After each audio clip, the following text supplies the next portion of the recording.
Toujours un réel plaisir de vous retrouver, chers amis. J'espère que vous allez bien et que vous êtes en pleine forme en ce 13 novembre 2022.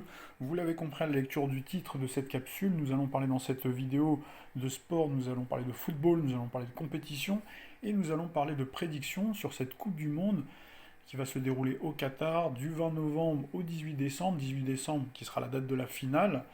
Alors toutes les questions qui gravitent autour de la géopolitique, la politique, les finances, l'économie du football, les questions éthiques, les questions sociales, les questions climatiques, qui en ce moment gravitent autour de cette Coupe du Monde-là et qui créent beaucoup de polémiques.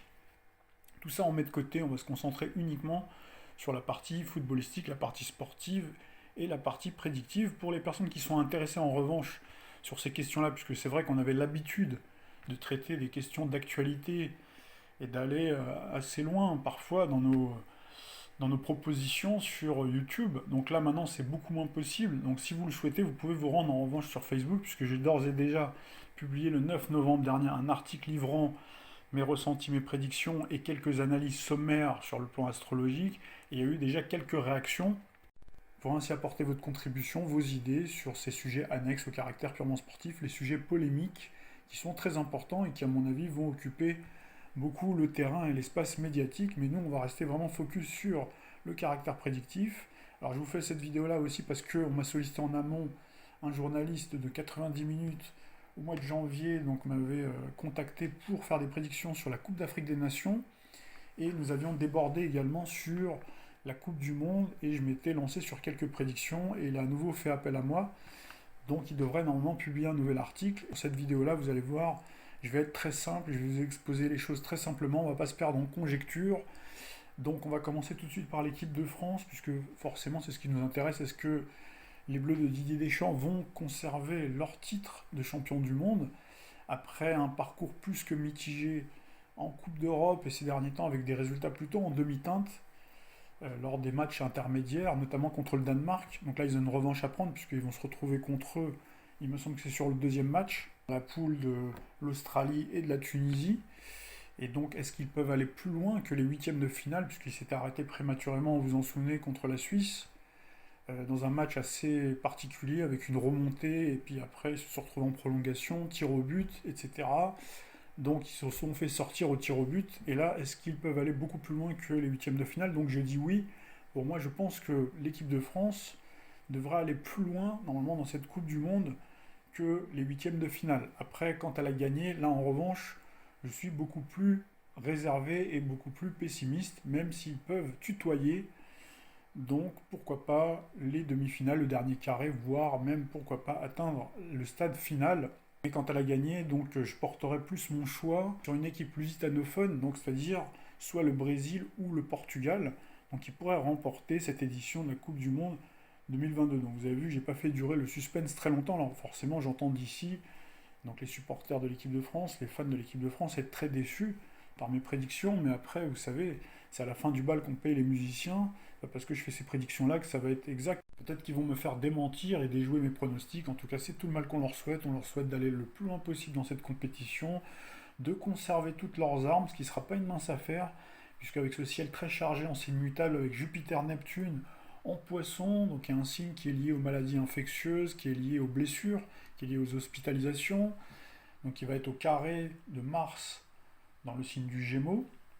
Donc le signe du Gémeaux, c'est le signe du jeu, c'est très bien, ça va booster certains natifs, par exemple, du Gémeaux, et certains entraîneurs, notamment, tiens d'ailleurs, l'entraîneur, le sélectionneur du Brésil, qui est né le 25 mai 1961, donc il peut avoir effectivement pas mal de panache pour mener ses troupes, c'est très important.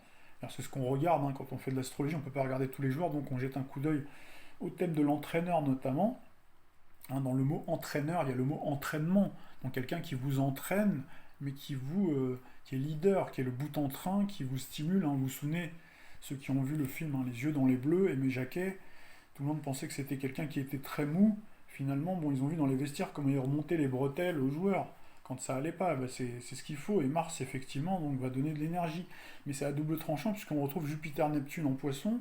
On retrouve également le Soleil et Mercure-Vénus qui vont transiter pas mal de temps dans le signe du Sagittaire, donc en opposition et au carré de Jupiter-Neptune. Et la compétition se déroule au Qatar, qui est marqué par la Vierge. Ceux qui ont suivi les capsules sur le PSG, vous vous souvenez qu'on avait regardé dans la banque Astrothème, on retrouvait que le Qatar a été fondé le 1er septembre 1971, donc c'est un thème vierge ascendant bélier. Donc là, ça veut dire qu'on retrouve, vous voyez, le Qatar qui est quand même associé à la Vierge, le signe de l'infirmerie. Donc attention justement qu'il n'y ait pas de blessures graves. On voit d'ailleurs, hein, il y a certains éléments qui sont déjà absents, notamment Paul Pogba, vous voyez, du signe du poisson. Et on a également N'Golo Kanté et il y a également Raphaël Varane qui a été sélectionné mais qui est quand même pas encore totalement remis. Et on a également Benzema qui est un petit peu sur la tangente. Benzema qui est d'ailleurs natif, hein, du Sagittaire. Alors ces éléments en Sagittaire c'est très important puisque Didier Deschamps, qui était un signe de la balance, avec un milieu du ciel en Sagittaire, donc ça veut dire qu'il compte sur ses fers de lance, c'est-à-dire à la fois Benzema, bien sûr, du signe du Sagittaire, et également Kylian Mbappé. Alors Didier Deschamps est ascendant Poisson, donc ça veut dire qu'il va recevoir Jupiter-Neptune. Cette fois-ci, il l'a devant lui, c'est-à-dire qu'il l'a en maison 1, contrairement à la période de 2021 où on avait le début de la formation de ce cycle Jupiter-Neptune et il l'avait en maison 12.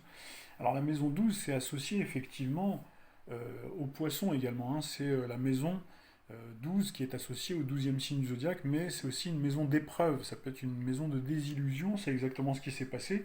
C'est-à-dire qu'il a quand même passé les poules, mais ensuite après c'était la désillusion sur les huitièmes de finale. Donc normalement, avec Jupiter-Neptune, cette fois-ci en maison 1, donc normalement ça doit quand même le soutenir, ça doit quand même l'aider, d'autant qu'il a une Vénus, maître de son soleil Balance, aux côtés de Neptune. Hein, on a ce bel aspect. Le soir de la finale, on a une lune en balance, il ne faut pas l'oublier. Et si vous prenez le thème de la France de la 5ème République, vous trouvez une lune qui correspondra à une conjonction au nœud nord de la lune de la France, notamment. Hein, il faut savoir également que la France est marquée par le Gémeaux, et on a justement Mars en Gémeaux en ce moment. Donc c'est à double tranchant, puisque en fait Didier Deschamps est marqué par le cycle Jupiter-Pluton en conjonction en Vierge, en bel aspect avec Neptune-Vénus en Scorpion. Donc ça, on le retrouve dans le ciel de 2022, hein, pendant la compétition. Mais par contre, il y a Mars en Gémeaux, c'est à double tranchant, avec sa Mars en Vierge. Hein, vous voyez, ça peut créer ce caractère explosif. Donc il peut faire qu'il s'arrête prématurément dans la compétition, comme tout dépend après de la chance, parce que c'est vrai que Didier Deschamps a quand même souvent de la chance dans les moments, dans les grands rendez-vous. Et donc ça peut lui permettre de passer, mais normalement l'opposition de Jupiter à Jupiter, ça prédispose pas normalement à gagner, d'autant qu'il y a d'autres sélectionneurs qui me semblent mieux, qui ont des éléments célestes, hein, qui entrent beaucoup plus en résonance si on reste vraiment sur l'explication astrologique. C'est toujours difficile, hein, de conserver son titre, hein, ça fait 60 ans que ça n'a pas été fait.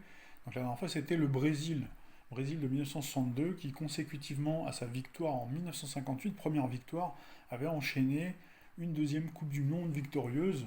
À l'époque c'était sans Pelé, en 58 c'était avec le jeune Pelé de 17 ans, et ensuite il avait été blessé, mais ça n'avait pas empêché la Seleção de remporter la Coupe du Monde en 62, et à l'époque dans le ciel nous avions Saturne en Verseau et Jupiter en Poisson, comme dans notre ciel de 2022. C'est aussi une des raisons qui me fait hésiter entre le Portugal et le Brésil, puisque sur le plan céleste, on retrouve justement cette répétition de cycle. Après, au niveau du ressenti, je ressentirais plus le Portugal. Et même quand on regarde le thème de l'entraîneur, hein, Fernando Santos, donc l'expérimenté Fernando Santos, il y a quand même une certaine résonance, donc par rapport au ciel de 2022. Voilà, chers amis, nous arrivons au terme de cette vidéo. Vous pouvez également retrouver, pour ceux qui le souhaitent, un lien dans la partie description qui concerne la Ligue des Champions cette fois-ci, où je vous parle du PSG, où je vous parle de l'éventuel club qui pourrait remporter la Ligue des Champions cette année. Le 10 juin 2023, ce sera la finale. Donc vous voyez, c'est assez loin dans le temps, mais justement, c'est le but de l'opération, c'est de faire des prédictions longtemps à l'avance pour jauger la valeur de la voyance, puisque si on le fait au dernier moment, ça a beaucoup moins de valeur, même en termes de probabilité. Je vous dis à très bientôt pour d'autres aventures.